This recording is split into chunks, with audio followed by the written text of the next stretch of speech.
Hey guys, welcome to this week's episode of LJS Garage. And behind me is a Chevy SS. You heard right, Chevy SS. Not Camaro SS, not Impala SS, not Malibu SS, the Chevy SS. Those of you that don't know, take a look. It is a four-door sedan, and it's got a 6.2 liter V8 in it.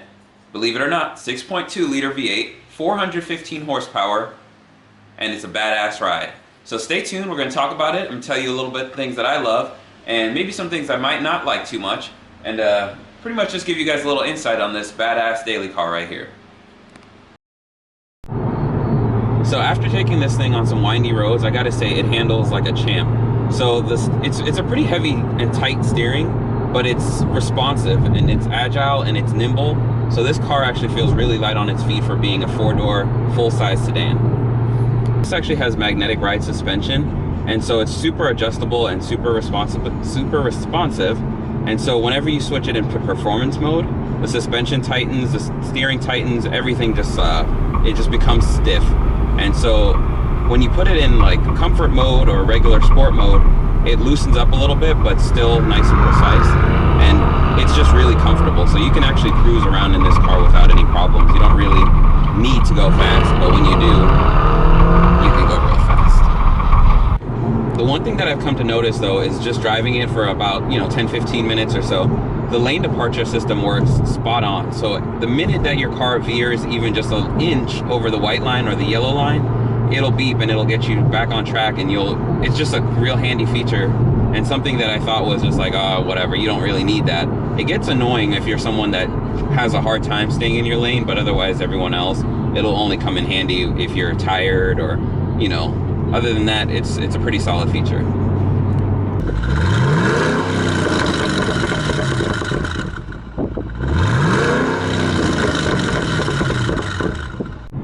So the one downside to this car is that Chevy only offered it in one trim, so you can only get the SS fully loaded. And the only other options that you can get are the sunroof, which this one actually has, and a full-size rear tire or a spare tire, and this one actually has that as well. Other than that, the 6-speed manual transmission is the only other thing that's really an option. This one actually has a 6-speed automatic, but that's a big downside because most cars, they have trim levels, but this one, that's one downside. It has no trim levels. So for $45,000, that's what you got. And it is fully loaded, but if you don't want all those features and you just want like a base model Mustang GT, you're all about the performance, unfortunately, you don't get that with this car. So I want to start with saying that this has got a Chevy badge on it. And for those of you that don't know, this actually at one point was called a Holden Commodore, and it still is in Australia. But the reason that this car wasn't a huge success was because of the high starting price. So because it was imported from Australia, Chevy was asking about $45,000 for one of these brand new. It only came in one package, so you only had the SS, and that was it. One of the best things about this car is it's a full-size sedan, so you have all the space in the world. So I want to show you guys the trunk really quick, so I'm just going to go ahead and pop this. And look at that. Tons and tons of room. So this has even got the little cargo net, so you can actually store all the important stuff. But all usable space, especially if you've got a family of 4, maybe a family of even 5. You've got all the space in the world to get your kids where they need to be. So I want to show you guys these stock wheels that this comes with. They're really, really nice, but behind the wheels, if you take a look, these are actually large red Brembo brakes, and they are beautiful. So this car, again, 415 horsepower, so it needs some stopping power, and these Brembos do a freaking good job. So not only that, they look really good, so it makes the car, it stands out. It's one of those features that makes it not look like a Impala or something like that, or a Malibu. It's got these big old red brakes. Another thing, these taillights. They're a little tinted, so they got that nice little black hue to them. And I think they make the car really pop, especially with the white car. It's a nice contrast. Chevy did a good job on these. This also came with quad tips and this black rear diffuser, and it looks real mean, and it gives that car that nice aggressive stance in the back. So I just want to show you guys another cool feature. This actually has the keyless entry, so you just hit this little button here. You can actually get right into the car. And while I'm here, I'll show you the back seats. So you got plenty of room, and it's actually nice and comfortable in here. There's not a whole lot to the back seats. It is what it is, just a regular old sedan with a nice back seat, good space. Plenty of room for a couple car seats, something like that, but comfortable. To demonstrate just how much room you have in the back seat, I'm just gonna dive right in there. I do have one bone to pick, and that's that these mirrors are just too small for this car. They look good, but as far as driving goes, I feel like this car should have bigger mirrors because it's a bigger car. But they do look really good, so I guess there's that. But it's kind of got a European style to it and a European size to it, but it's an American car, so it doesn't really work well. Something else that I really don't like, but it looks really, really good, are these. These vents right here aren't functional, just like the ones I'm about to show you in a little bit, but I'll show you some functioning ones on the Corvette. But these right here don't go anywhere. They don't do anything. It just gives that car the sporty, it just adds to the sporty feel of the car, but really it's just a plastic chrome piece, something like that, that looks good. So it is what it is, you know? So these guys right here are also non-functioning. So there are no holes, these don't go anywhere. These are just for show. That's really all there is to it.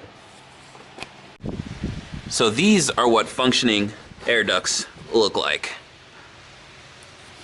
So the first thing on the interior I want to show you is it's got a heads-up display. Coolest feature. I absolutely love it, and I'd use it all the time. So again, you got your standard gauges right there. Push start. On your steering wheel, you've got your lane departure warning, forward collision avoidance. This little P right here is actually got a parallel parking that's automated, so you just position yourself right and the car will actually parallel park for you. Magnetic suspension, so you just select your drive mode, so it's got your performance, sport, and tour. And then here you go, just a standard display, and it's got navigation, Bluetooth, all the bells and whistles, Sirius XM radio, all that good stuff. It's also got heated and cooled seats right there. And the last thing I want to show you guys are these seats. Absolutely beautiful. Just enough bolster on them to make it nice and sporty. And then that embroidered Chevy SS badge right there, that's a nice touch. A little chrome trim, but very nice interior. So after spending some time with this car, I gotta say that Chevy made an amazing car. And it's just a shame that they only sold 12,000 of these, because bad marketing, high price, it just didn't work out well. But it's very sad, because this is one of the most phenomenal cars I've ever driven. And if you're looking for a sleeper, an awesome daily, this car checks all those boxes. I like to think of it as a four-door Camaro, four-door Corvette, whatever you may have it. But this is just that. And it's a shame to see it go. So now we're in a time with electric cars. So the big V8s, the four-door sedans, the big old cars, you know, the Hummer's gone, all that good stuff. So for those of you that still want to hang on to something like that, this is the car to go. And it's a shame to see the SS, you know, fall into the cracks. Pontiac's gone, the G8's gone. So for those of you guys that still love that, this is the car to get. This is the car to hang on to. And if you happen to have one, you made a great choice. And the prices on these are just going up and up and up and up. So for that, this is one of the best cars I've ever driven, and it's a future classic.